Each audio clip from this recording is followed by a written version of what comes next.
Hello. Welcome back to the Courier Corner, second episode. Thanks for joining us. I'm Sara. And I'm Adam, and we're here today to discuss our February issue. Yeah! The theme was love! The theme was love, which is a very interesting theme, because, you know, what even is that? What does that even, what is love, you know? Did you read the question of the issue? That's what's on our spine. What is love? Baby, don't hurt me. Don't hurt me. Are we gonna get a copyright? No. That'll be fine. You know, I challenge their shitbag legal team to come at us with everything they've got. I'd like to see them try. I'd like to see them try. We own the media. We'll take them down. The students of Capilano University will be on our side. You just get sued into oblivion. Like, oh, our lives are fully ruined forever. We're in debt forever.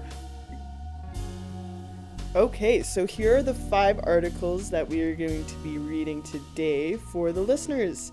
The first article will be student employees are organizing to join the MoveUP union.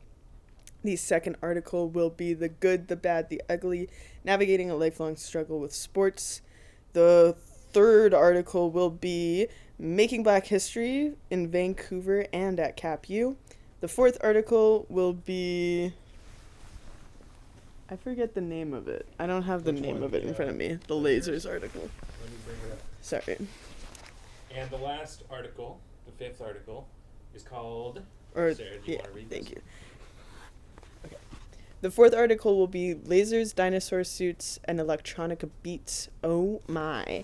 And the 5th article will be The Love Doctor is Here, relationship advice from a certified professional. I think to kick us off, I will read the note from the EIC on the idea of love, asking the question, what is love? This is the note from the EIC on the idea of love, asking the question, what is love? And this one's a bit of a poem this time, rather than an article. I owe my life to love. I'm sure many of us do. But love is a concept beyond ourselves, quite hard to grasp. I agree with the Zen master who said, true love brings joy to ourself and the ones we love. If it does not bring joy, it is not true love. True love is freedom. True love, according to Baldwin, is an unpopular cause. To Cohen, love was a fire that disfigured us. To our heartbreak, love is cruel. In our desperate moments, love feels alien. But then, as quick as we forget love, it reappears, pulling our dying bodies through turmoil into the warmth of recovery and joy of life. Then we sob. We sob at love's feet, praying faithfully at its altar, claiming it to be our life force, our answers to life. Existing in love's light becomes our aspiration. But how quickly we fall back into forgetfulness. Not sure where to go, demanding love show itself, seeking it in others, dissatisfied with what we are given, asking once again, what is love? What is this thing I know deep down I owe my life to? This thing that was once so important to me, where did it go? One wants to believe we always make our way back, but some don't. This alien concept we half believe suddenly rips life away. So many have fallen in valleys where love seems absent. Terrifyingly high stakes enter the game. Love, to our horror, becomes a matter of life and death. We scramble to remember something, like scared children. We are sniveling and grasping at a semblance of truth, yet still, so often, love's true identity is reduced to a desperate definition. Love itself morphs into the death and destruction our desperation seeks refuge from. The begging for something we feel empty of, something we are sure we know and won't rest until we feel that feeling. Give me that feeling. Give me love. I deserve love. Where is my love? Who will love me like I want to be loved? A singer once cried out, "Not so much to be loved as to love." The audience went silent for a moment. Some quickly returned to seeking love, but some paused. Not so much to be loved as to love. What do I love? Who do I love? What is my definition of love? Can I expand my definition of love? Perhaps I was wrong. Perhaps those moments of love I had, perhaps I only got some of the definition right. Perhaps love was always there, but it just got covered up. Perhaps I just couldn't see it. Perhaps I must begin to love to see love. But what is there to love? No one loves me. Why should I love them? Who loves me? I drove my friend home last night at 4 a.m. I was tired and it was far. They have been working so hard lately, under a lot of stress. I saved them a $40 Uber. They drifted off to sleep in my warm car. I drove them to their door. Not even the Ubers do that for them, they said. They were so happy. I watch their life closely, and I begin to love. I stop expecting things, and I begin to love. I look at myself with loving eyes, and I see my world with loving eyes.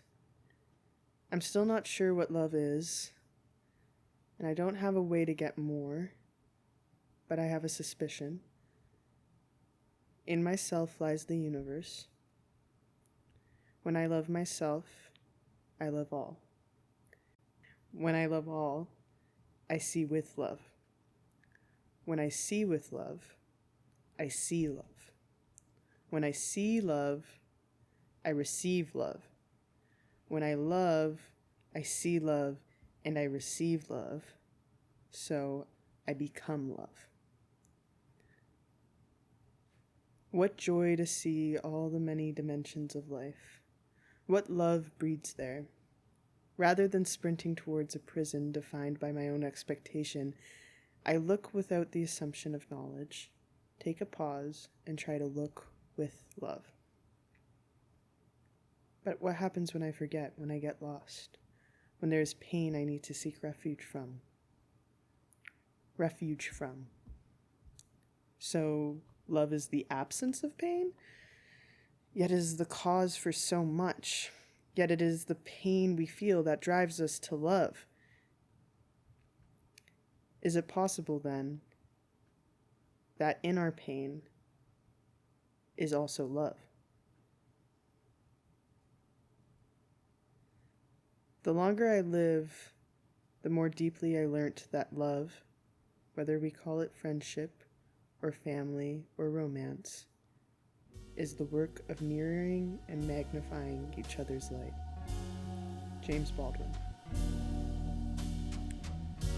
Be beautiful, be yourself, live with love. Sara.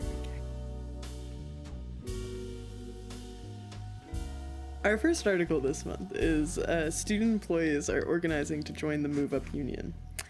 This is written again, another news article for the second month in a row by the person sitting across from us recording today, Laura Morales Padilla. Woo. Woo. The Student Employee Programs is meant to provide an opportunity for students to obtain work experience and financial support, not to provide a source of cheap labor to the university. During the Capilano Students' Union Board of Directors meeting on January 26, 2024, student employee Theodore Abbott voiced his concerns, saying, "The question of our wages first came up when I realized that the pay increases had not matched inflation, not even close." He requested that the CSU advocate for CapU students to be paid fairly, noting that the CapU's current rate is approximately $10 less than Simon Fraser's universities. According to Nico Williamson, one of the student organizers of the Union Drive, The main difference between the student employees at CapU and those at SFU is that the latter are unionized. We currently make minimum wage because we do not have any bargaining power being non-unionized workers, she says. Faculty member Barry McGrill has been the supervisor of the Student Digital Ambassadors since the positions were created 5 years ago.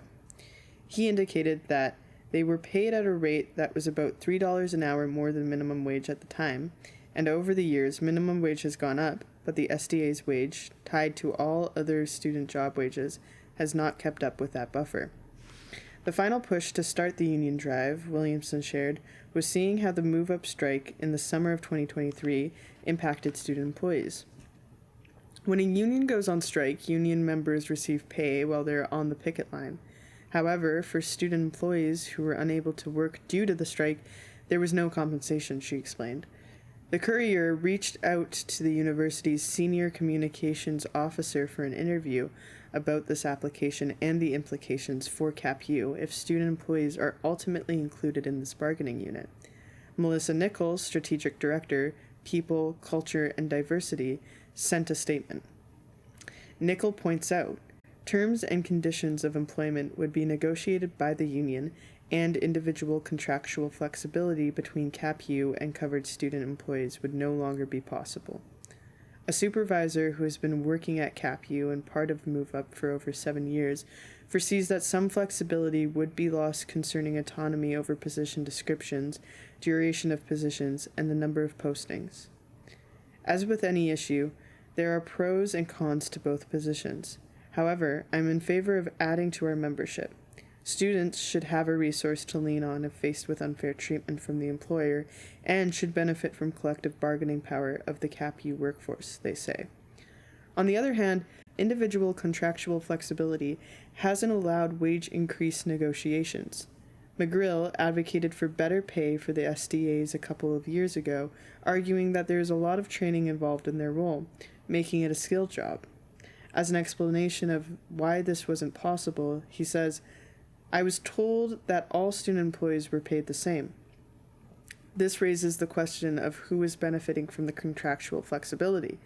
According to Abbott, who is an advocate for attaining livable wages for student employees, we don't want to be treated as gig workers.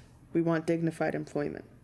MoveUP representative Javed Sahib responded to the concern of a reduced number of job postings as a consequence of higher wages for student employees, questioning, should the university be employing workers that they can't actually pay a living wage to? Is this the example we want to set for young workers coming out of university and going into the workforce?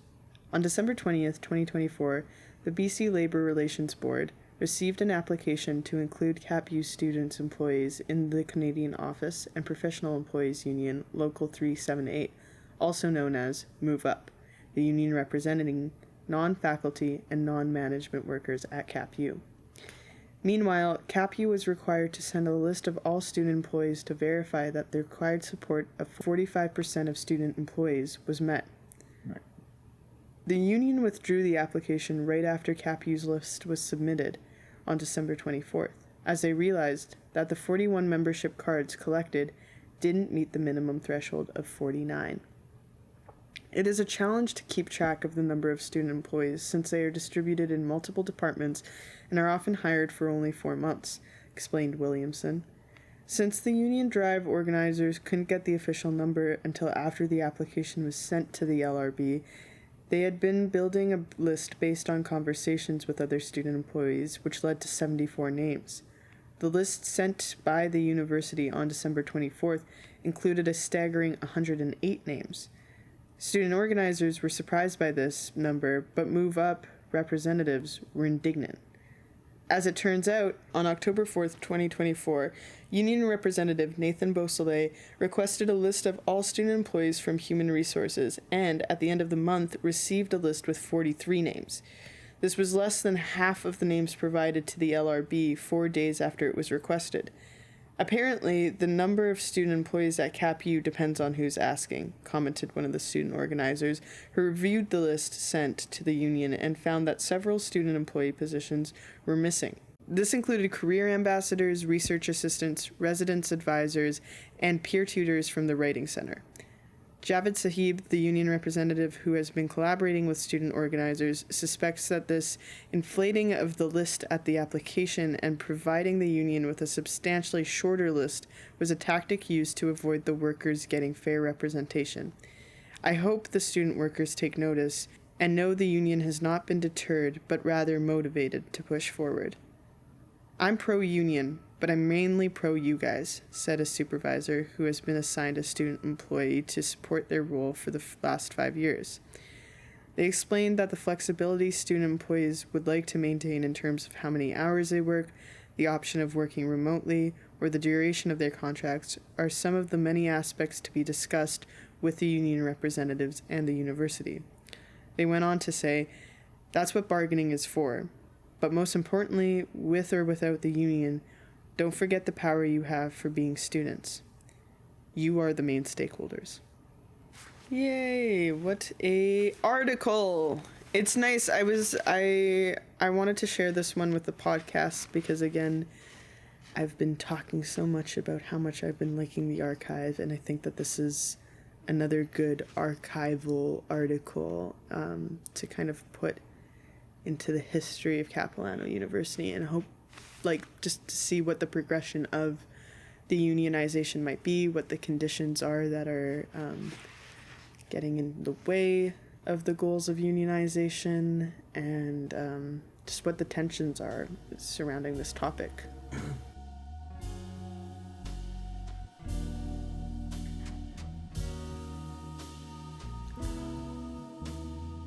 Making Black History in Vancouver and a CapU. An exploration of Black history in BC academic fields. Written by Yasmine, Modaresi, she/her, crew writer. Black people make up less than 5% of the Canadian population and face systemic oppression. It's no secret that this oppression and erasure makes the strength and beauty of Black history across Canada unknown to populations outside of the diaspora. Dating back to the 1800s, the first major migration of Black populations, predominantly from the United States, began to settle in British Columbia in response to an invitation from Governor James Douglas, whose motive was to increase the population of BC's colony to counteract the threat of American expansion. From this point onward, Black Canadians became immortalized in BC's history, despite the numerous systemic challenges of racism, such as forced resettlement. Although not often marketed in primary and high school history curricula, BC has been a rather turbulent home for Black culture since the mid-1800s, which has thrived alongside the dominant white society due to the efforts of founding members of Black society in the province. This includes Jamaican-born Rosemary Brown, who immigrated to Canada in 1951. She would go on to become a McGill University graduate and complete her Master in Social Work at the University of British Columbia. Brown's social activism and political advocacy is thought to have been heavily intertwined with her early experiences of sexism and racism as a young Black immigrant in Canada. A master's degree holder striving to establish herself as a young professional in a society that was not keen to accept her, Brown became involved in two social groups at the intersection of racial equality activism and feminism. The BC Association for the Advancement of Colored People, of which she was a founding member, and the Voice of Women for Peace. With her own existence as a Black woman being at the intersection of political debates surrounding the deconstruction of traditional colonial gender and racial norms in the 1960s, Brown was able to speak for the advancement of people of color and women, and founded the Vancouver Status of Women Council, or the VSW for short. Eventually, her tireless political advocacy would lead Brown to become the first Black woman to sit in the Legislative Assembly of British Columbia. Another pioneer of Black Canadian activism in politics, and a Vancouver local, was Emery Barnes, a long-standing member of the Legislative Assembly, or an MLA, for the New Democratic Party, the NDP. Barnes was also the first Black person to serve as a speaker in any Canadian legislature. Prior to his establishment as a professional in the political field, Barnes was also a professional football player for the Green Bay Packers and the BC Lions. Barnes lived an exciting life filled with community engagement and activism, managing to raise both himself and his local community despite systemic barriers and an abundance of adversity.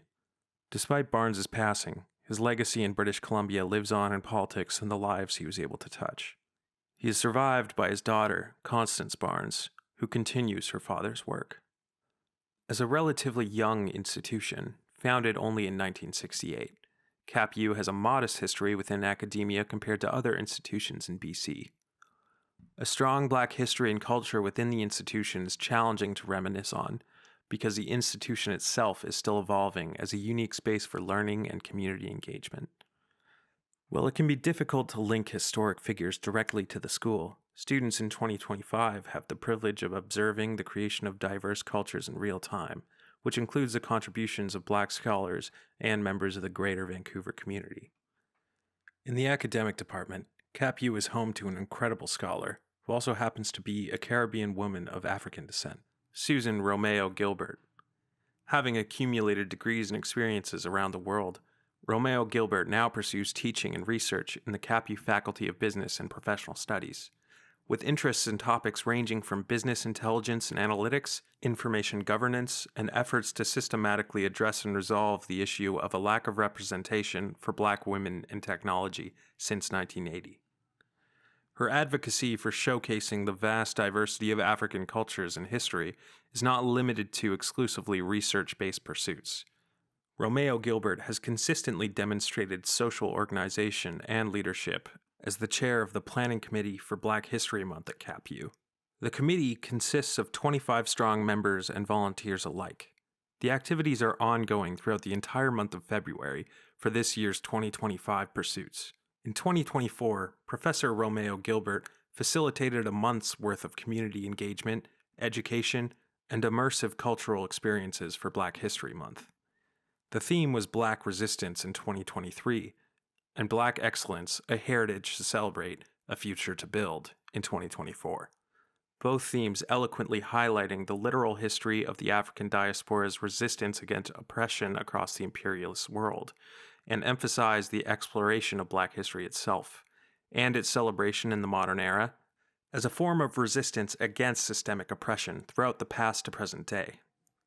Speaking with Romeo Gilbert in anticipation of Black History Month 2025, she states that this year's theme is Black Excellence, Contributions to the Canadian Labor Force, as part of the Change Education series. From building vital infrastructure to excelling in fields like education, healthcare, arts, and technology, Black Canadians have been at the forefront of progress, innovation, resistance, and resilience. Their contributions aren't just moments in history, they're milestones that are shaping movements for labor equity and workplace inclusion. As the years before, 2025 has a jam-packed itinerary of cultural displays, educational presentations, and traditional entertainment. Be sure to keep an eye on the university's website for the amazing opportunities happening at CapU for 2025's Black History Month.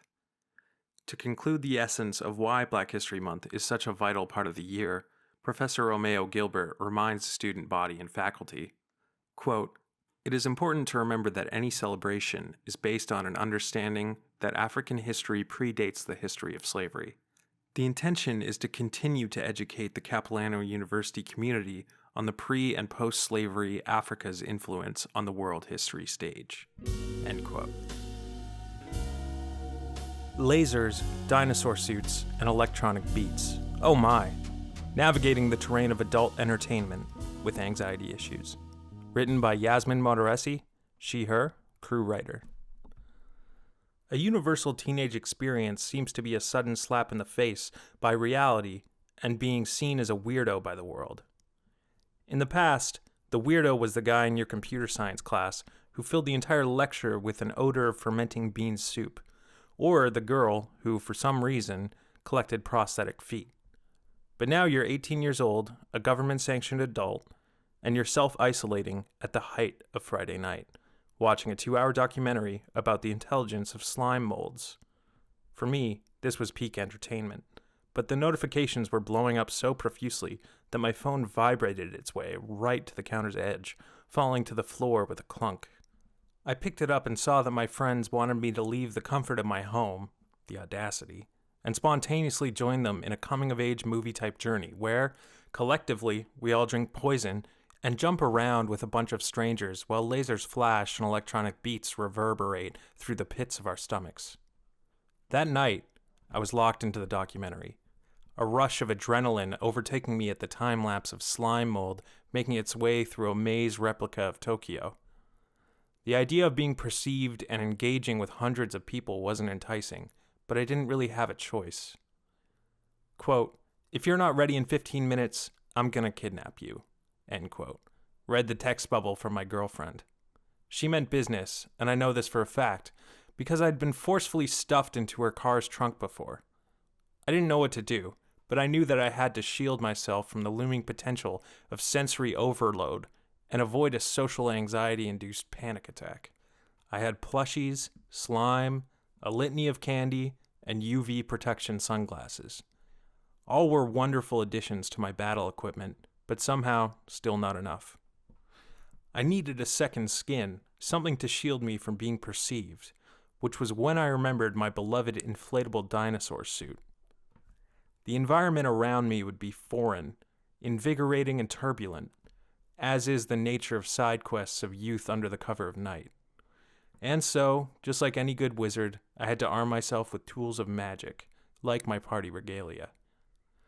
While initially a bit overwhelming, that night set me on an upward trend of confidence in my ability to be in fast-paced social settings despite my proclivity for anxiety. The first lesson of the night was that everyone else was far too busy astro projecting to pay any attention to me. I wore a gigantic inflatable dinosaur suit, and yet I blended in perfectly amongst the crowd. Secondly, attire aside, prioritize comfort. Everyone else is, so you should too. Whether that entails rocking some UV protection sunglasses, carrying a large plushie over your shoulder, or going with a big group of your safety people, do what you gotta do to get the perfect balance between comfort and excitement. Finally, no dancing or groovy social skills are required. This is an environment where primitive communication methods are revived. The shadow of the psyche prevails, and telepathic dancing in alternate dimensions is the norm. It's a place where status like weirdo can work in your favor, and through these many steps, you'll find yourself wondering why you were worried in the first place.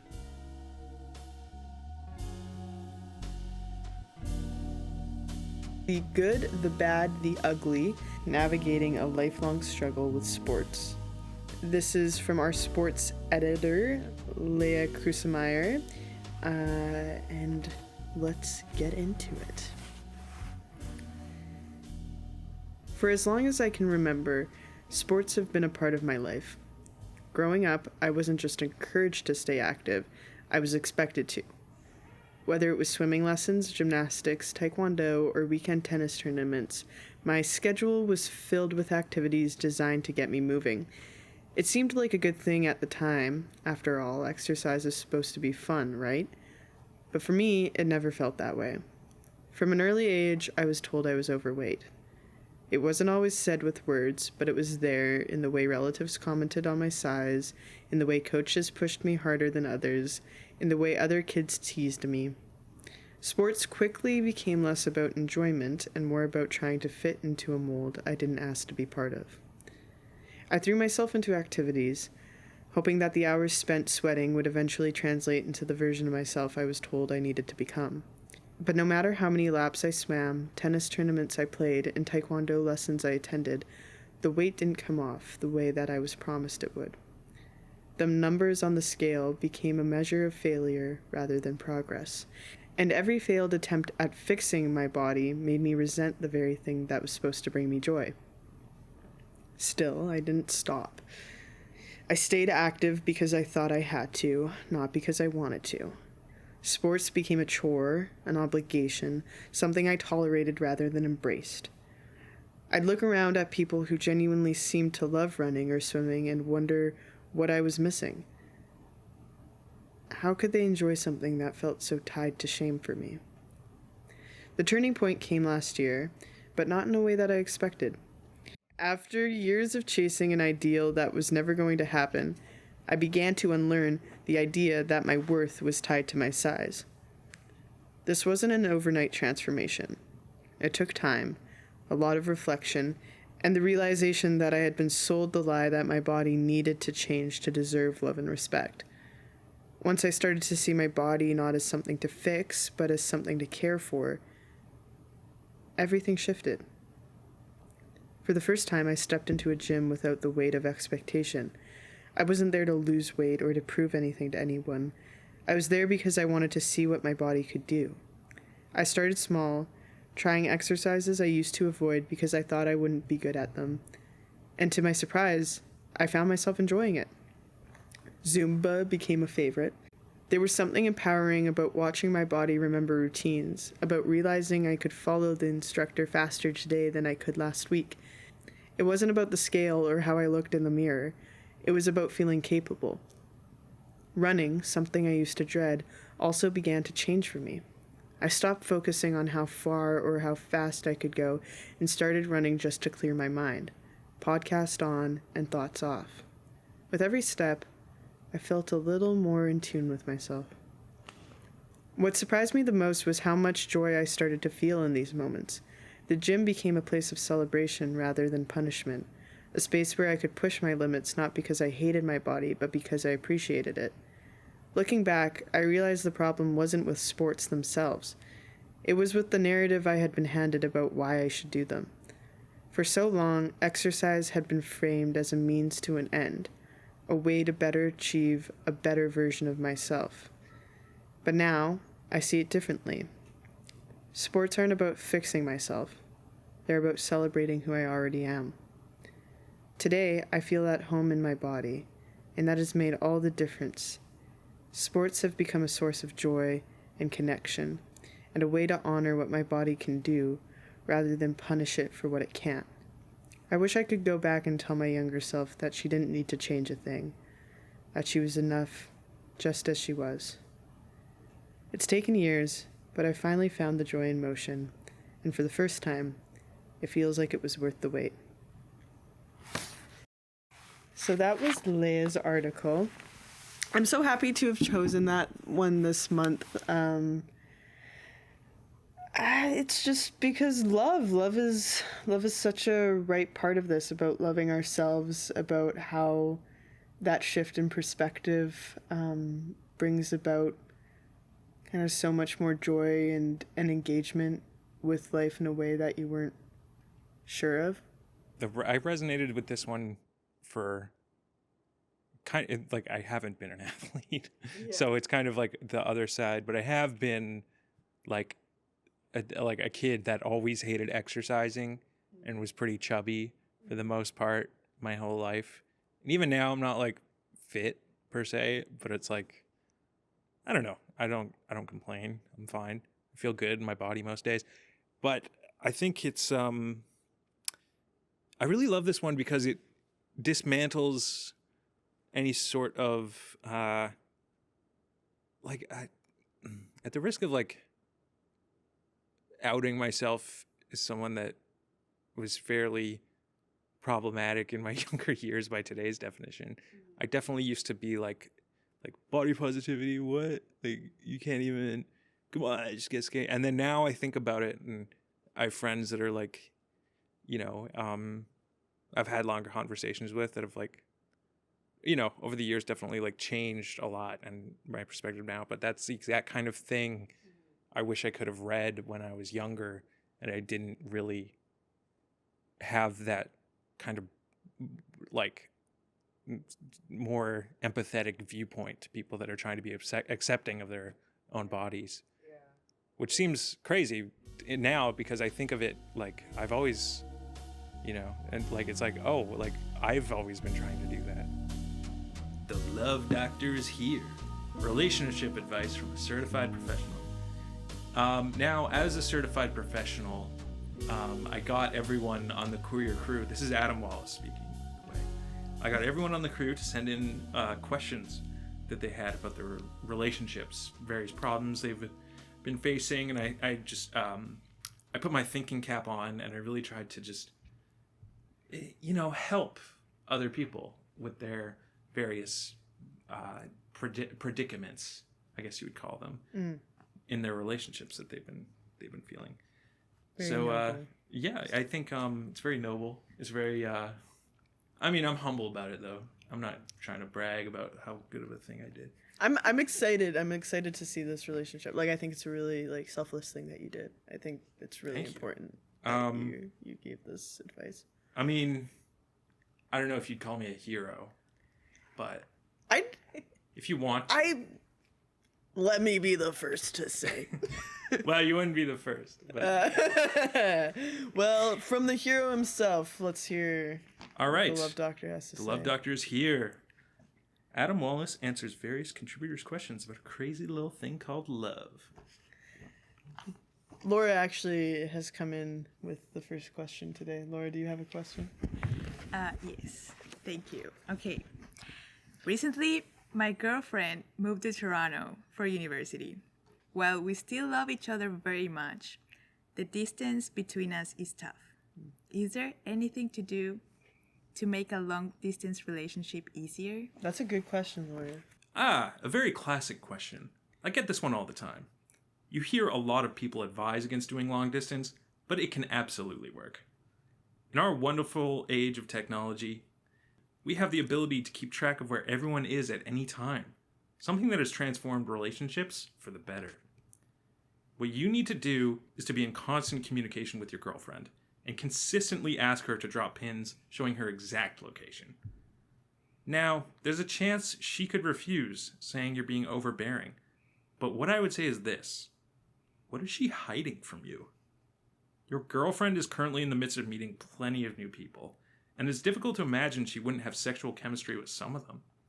It's not unfounded to assume she's surrounded by people more attractive than you, smarter than you, and richer than you, and who are all pursuing her sexually. Don't panic, though. You can easily stop this by constantly reminding her that you exist. Another tip I found is, as opposed to lazily sending her nudes via the internet, get some professional boudoir photos done. Send them to her in the mail. No woman can resist professional boudoir photography. All in all, good luck, my friend. I was dating this girl and she ghosted me. Then saw me in person and apologized. Then she ghosted me again. We both go to CapU, so I'll probably see her again. What should I do? Now this one's tricky, but the Love Doctor has a solution. You see, it's incredibly rare that someone is ghosted without cause. You know, perhaps your personality sucks. Perhaps your face is simply ugly and it upsets her to look at you. Perhaps your body is gross. But there's nothing you can do about that. But I do know what you can do. See, you need to learn as much as you can about this girl without her noticing. While she may have ghosted you, you can be the ghost around her. Watching her, seeing what she does, where she goes, things like that. Now, don't contact her directly at first. Simply do some recon for later use. And when you do finally come into contact with her again at some natural point, just play it cool. You don't even care about her ghosting you. It didn't affect you in the slightest. But now you're armed with knowledge of her that you can use for whatever purpose you see fit. If you want her to like you, you can use that knowledge to your advantage. Similarly, if you want to get back at her, you know her schedule now, you can much, much more easily frame her for a crime she didn't commit. Either way, you come out on top. I fell in love with an American dude, but he won't move to Canada, and I've never lived in the US. What should I do? Well, I'm sorry to have to tell you this, but you're the one that's going to have to compromise. I don't know why you wouldn't want to move to the United States. They're obviously a superior country to Canada. And quite frankly, this entire question, I think, is dumb. Next question. I'm a communist, and I fell for a dude that turned out to be in love with capitalism. Deal breaker, or is there hope, Love Doctor? Now, I don't want to get political here, but the obvious answer is that you need to stop being a communist. He's right to be in love with capitalism. Capitalism is a beautiful thing. Without it, we would never have Jell-O, the Slap Chop, Funko Pops, or the Marvel Cinematic Universe. Do you really want to live in a world without those things? No, of course you don't. So, my advice is to change. You're clearly being suckered into a madhouse of political nonsense. I started dating this guy who said from the beginning that he wasn't looking for a relationship. But now he's making lots of plans that seem like relationship behavior to me. What should I do? Now, this is a conundrum, but I do have some solid advice here. You need to test the waters. How, you might ask? Act a little unhinged. Break something important to him. Bring up the possibility of having a child with him. Lie to him and tell him you gave your coworker a hand job the day after your first date. Ask him if he'd break up with you if you killed small animals. Tell him you were once sexually aroused after witnessing a bus crash. The answer to all your questions and more lay in his reactions. Thank you, Love Doctor.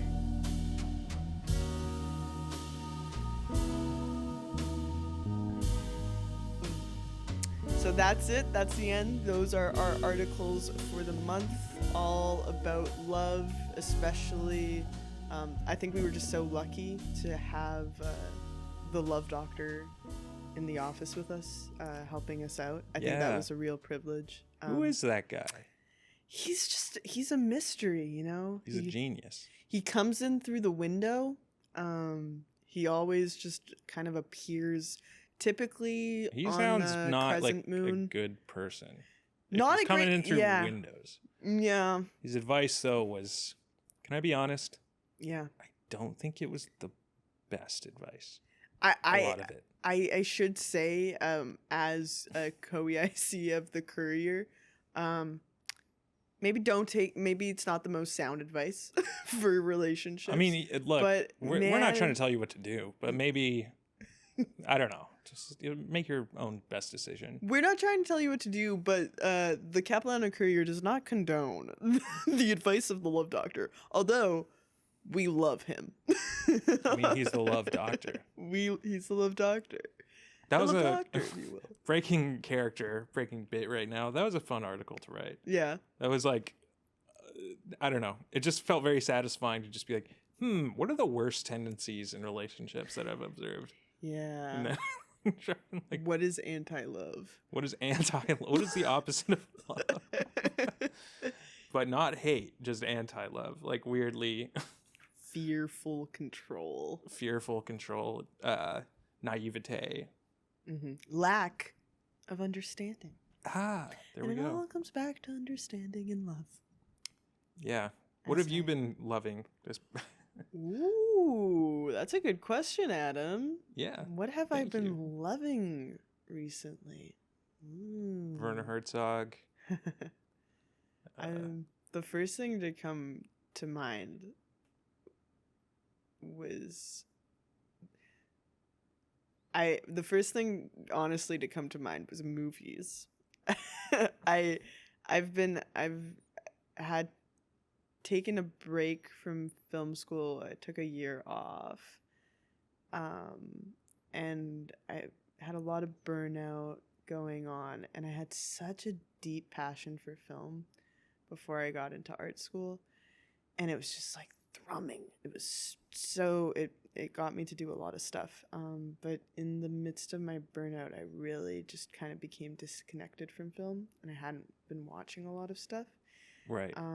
But it's kind of really nice that I'm starting to feel like the love for film and the art form again, and being in school this semester and learning, and just the amount of work that I'm doing, I really couldn't do without the love for film. So I would feel say that. Yeah. my first thought was movies. My second thought was myself. I've been also loving myself lately, which has been very nice as well. Nice. What have you been loving lately, Adam? Well, I've been loving painting, weirdly. Not that I know how to, like, I just like doing abstract stuff that just is like sort of like almost like a therapeutic cleanse of like, I'm not going to try and go into painting this with like some sort of goal or like knowing what I'm even doing as I'm doing it. It'll more be like for example, I'll just have like different oil paints, and then I have like a scraper I'll just like scrape and make like something, and then I'll like take a step back and I'll be like, oh, that's interesting, you know? Just a different blend of colors, kind of like in a chaotic thing like that. That's so satisfying. It is really satisfying to do because it's just so like you don't have to something that I think is sort of under discussed in terms of like creating art is like there's certain things that are best done with your like not from an intellectual position of doing it, but rather just from like a pure like turn your brain off and just like go, allow yourself to be free with what you're doing, as opposed to like observing it from like a third person like intellectual like standpoint of being like, what is this, what am I trying to like, and instead just be like, I'm just gonna make it and it's just a bunch of crap or whatever, I don't know, it's fun. And then you like do it and you're like, this is a lot more interesting than like 90% of the things that I make when I'm trying to make something good, you know? I've been struggling with this a lot, and I 100% agree, and I think that this relates to so much stuff, and I'm so excited that you brought this up, because just this morning we had a classroom visit from communications class who were writing features articles. And they were pitching their articles to us. There was some amazing ideas. I really like every pitch. Really good. Yeah. Better than the Courier. No, honestly. I was like, that's a really good piece. I was like, they think they have to be this good to get a job here? They're like, you guys who do they think we are? We're talking about like dinosaur suits. But the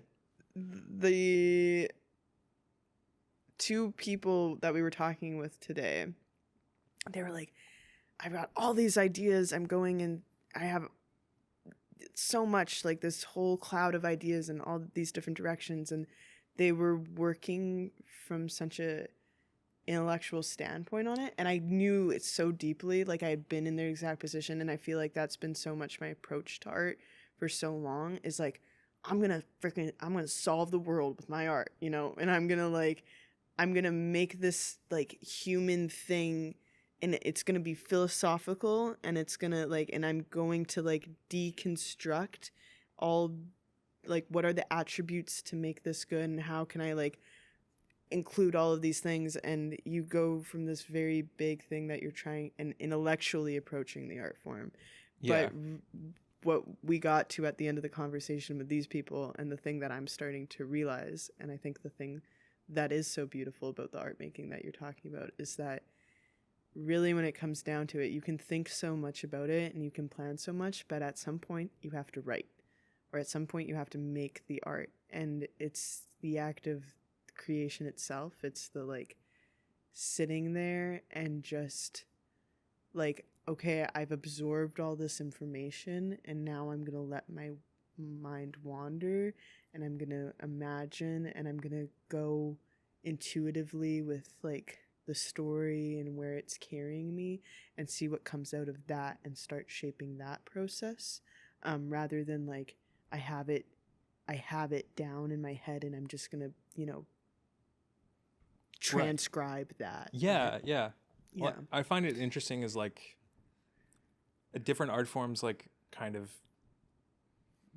I don't know, it's like having always been like a musician, and having there's like a fundamental thing with music where it's like you aren't supposed to think about it, you're supposed to just feel it, and that's like a constant like kind of truth in music, is like the more you think about what your fingers are doing when you're playing the thing, like the further you can get away from intellectualizing what you're doing, the better.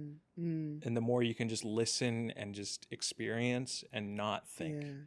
It's very like applicable in a way to like other art forms. That's a wonderful thing about I have a keyboard in my room, and I've been very like, I feel like I've always struggled with music as an art form, and we were talking about this a little while ago, where I was like, I feel like I go to the keyboard and I just get angry. I just get upset because I like can't get out what I want to get out. And last night I was in a weird mood last night, and I just walked over to the keyboard and all I did for like, I don't know, like 10 or 15 minutes was I was just like pressing one key and messing around with the modulator and just like messing around with the sounds and everything. And I don't know, just the breakthrough of just like, oh, it's the sound. Yeah. I'm developing my sensitivity to sound, and I'm creating soundscape and noise and music, and that is the medium. That is the art form of just like sonic vibration instead of like this cool tune or whatever that I'm trying to do. Yeah. If that makes any sense. And I think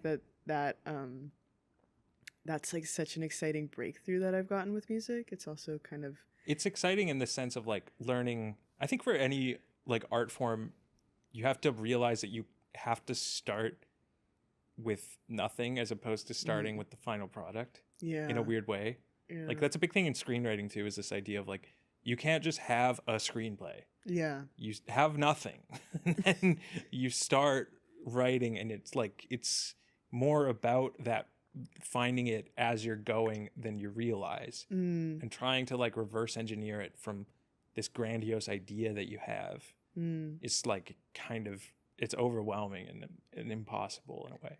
Yeah, but it's so intoxicating because I think, especially being in academic studies and circles, there's also the kind of, I don't know, the pursuit of the philosophical is to build on this massive knowledge to get to the truth. There's this conviction that we can rationalize and quantify or like describe and communicate to get there in some way, or at least that's Right. the tension that I get into, is I'm like, no, but maybe there is a way, maybe there is a form, like maybe I can boil down the things, but Yeah, it's like, Yeah. you know what I always think of? AC/DC. I think of like, hell yeah, brother. picture being, no, but here's what I Yeah. mean by this.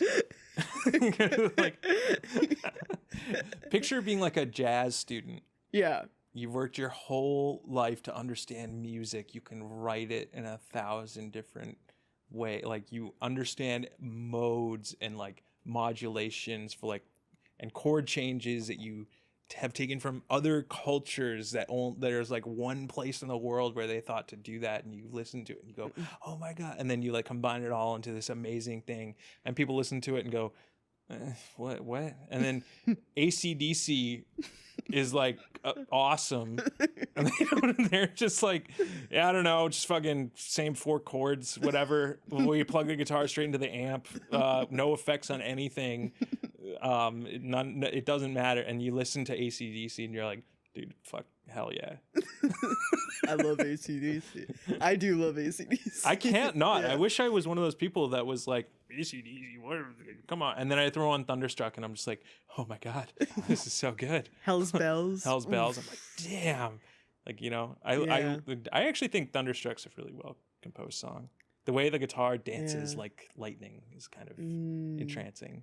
But it does, you strike upon an interesting thing where it's like, yeah, there's something so physical about art Yeah. that like it comes down to the intuitive. Yeah, some of the best musicians I've ever met, some of the most talented musicians I've ever met are some of the, I don't want to say any, like, give any any hints as to who I could be talking about as to not be offensive to them, but some of them are like the dumbest people I've ever met, quite honestly. Like in the sense where they're like, they have zero common sense as to what you're supposed to do in any given situation. Yeah. But then you put them in front of a keyboard or like they sing and you're like, this person is amazing at this. Yeah. And it's like undeniable. Yeah. But they don't understand like how to like pay for bus fare or something. Yeah. Like, trivial things that you think they're just like, what? How do you do that? Like, I don't know. And it's just like, Yeah. it's very it's like these things, it's not 1 + 1 = 2 when it comes to being able to like create music or like create art. It's very much like anyone can do it, and there's no way to rationalize or be smart about doing it in a way that'll make you successful at it. It's true. I think that like there's a part of me that's like, but can't I? Like, It's like, hasn't there but been? I want to. There. It's also really interesting that I think there is this idea that if you make a piece of art that speaks to the soul, or that speaks to a human condition, or is, something, that you are also sound in life, that you have some sort of philosophical outlook, or that you're more enlightened as a being, and people look towards those people as I don't know, figures of guidance, or people to be, they put them on a pedestal. We were talking about this, like the idea of like a false kind of prophet of something. Yeah. Well, I'm very like, I think this is all part of what I'm doing with art, is I've been such a person who like idolizes artists. Like I think like if they can achieve such things, that they must must be wise in other areas of, they must understand. They figured out life. They got it. It's a crushing realization to be like, no. Yeah, it's a crushing realization to be like, wow, like I can't think of exact examples right now, but there's so many of someone who's made such a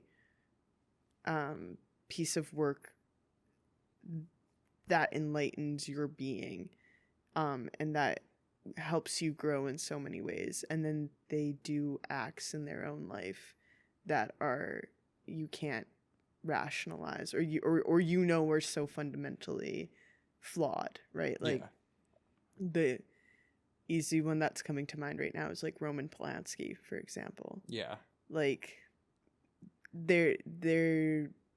and I think the whole generation that liked him as a filmmaker, and then what he progressed as a human being, right? Yeah. Like he's a like, it's so weird how sensitive of a subject he is to people.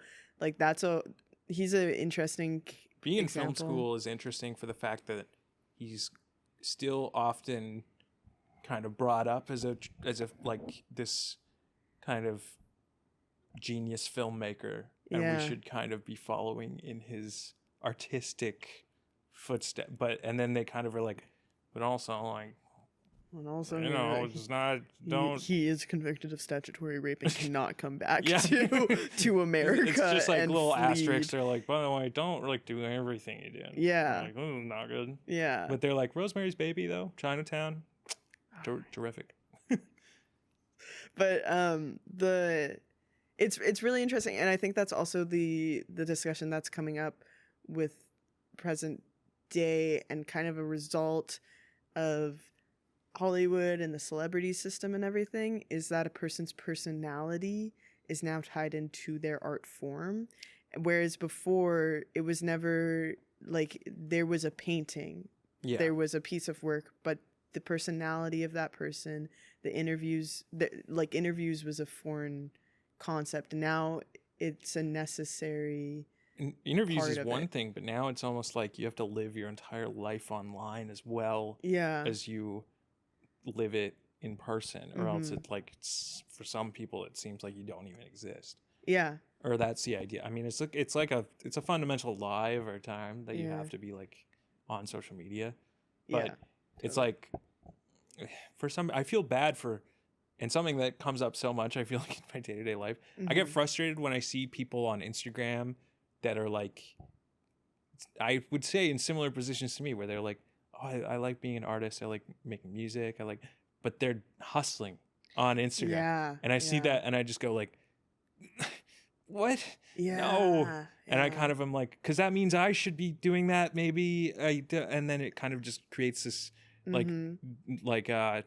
this uncomfortable feeling in my head of like, oh no, is that what being an artist means, that I have to do that? Because I don't want to do that. I'm not like, that's not my thing. Yeah. I feel like, I think that that's like, that's the, again, talking about how I was so in love with film beforehand and then coming into film school and kind of the journey I've been on with that. That's one of the biggest tensions that I have is I'm like, oh, I want to make amazing films. I'm so inspired by all of these things. And then I hear the things that people did to make that, and it's such a valley gap in between.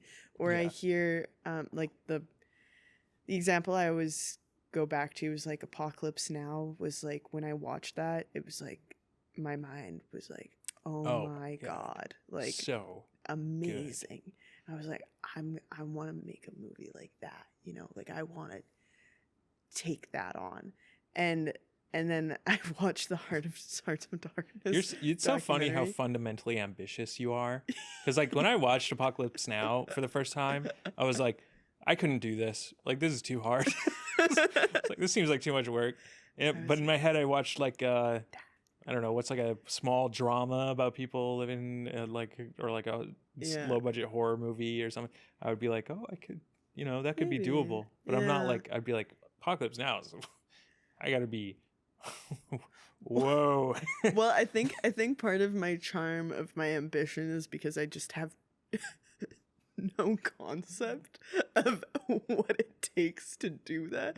I'm like, I think so much of my life has been like, yeah, I could do that. And then I get over to do that. And I'm like, oh my God, this is so much work. I guess I have to. So like, there's that paradox that I live with for sure. I've just laughed at myself so much where I was like, oh, this is not the amount of work I thought it would be. Yeah, it's interesting how different we are in that regard, because I like kind of slowly expand over time what I think I can do by like doing things comfortably. Yeah. And then like kind of it's like you love just doing cannonballs into new waters, and I'm just kind of like dipping my foot in and going like, and then, you know what I mean? Yeah, and then like true. I get in slowly, and then, but I, you know, every new thing is like a new thing. I have. Although ironically, I always cannonball into like swimming pools and stuff. Like I think that's a better way to get into pools. But for the metaphor. But for metaphorical purposes, yes. I was gonna say that I do. I don't know. I'm very prudent also as a person, and I move very slowly and quietly, and then when I make up my mind, I move very fastly and anxiously. And so like I have these weird, you know, we contain multitudes. But to bring it back to Apocalypse Now, I watched that movie and I wanted to make that movie, and then I watched Hearts of Darkness, and I saw that like Coppola, like the amount of money that he had to put up, the mortgage his house, put it all on the line. Then there was just inordinate amounts of stress that were put on him.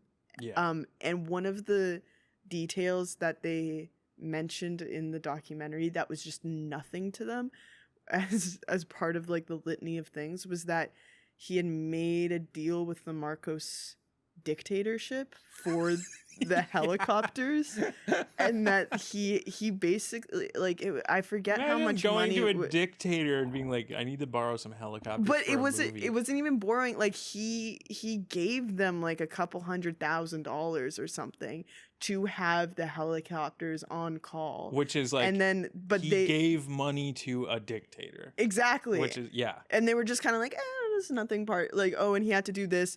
But what was the problem with it was that he got the helicopters, but the helicopters in the middle of their shot had to go and fight insurgents in the north. So they just left halfway through the shot, and he's just like, what the fuck? Like, oh, you have to go fight a war, I have to shoot a movie. Like, it was... Thought we had a deal. Yeah. So, like, that level, I was just like, I couldn't do that. That's so far removed. So like, it's just, again, it brings it back to the question of like, where art comes from, the tie-in of like art and who we are as people, and like the intellectual. All of those things are very interesting things to get into, and I think are really interesting to sink your teeth into philosophically. But the trick is that just because you've figured it out or begin to figure it out on a philosophical level and are excited by those ideas, that doesn't inform the intuitive, physical, bodily function of art making and exploration. It's like when you go see a band live, you don't judge them by how well they're playing, but how much energy they give the crowd. Yeah, exactly. And I think that to like kind of bring it all home, you know. Bring it home. All right. All right. Here we go. I'm bringing it home. Folks, you're almost the listener released. will remember that at the beginning of this conversation, Adam mentioned painting and just being in love with, you know, I don't know, the phenomena of just seeing the color and the abstractions of one's own mind, just the impulses of being like, I'm gonna do this with a paintbrush. Yeah. And you can't discern why, but you're just like, I'm gonna do it. Know? And then it's just there, and you're like, okay. The mystery. The mystery of and again for the example of me with the keyboard and just beginning to understand sonic kind of like how it feels, or the example of the concert and that mystery of that whatever is in the air. I just think that those all are such ground for love, because when we are in those moments of mystery and when we get really engaged with art or art making, we put ourselves in like vulnerable states, and it's in those states that we are forced to understand and confront new perspectives. And in that process, like, I think art is the recording of some sort of understanding or some sort of relating with reality.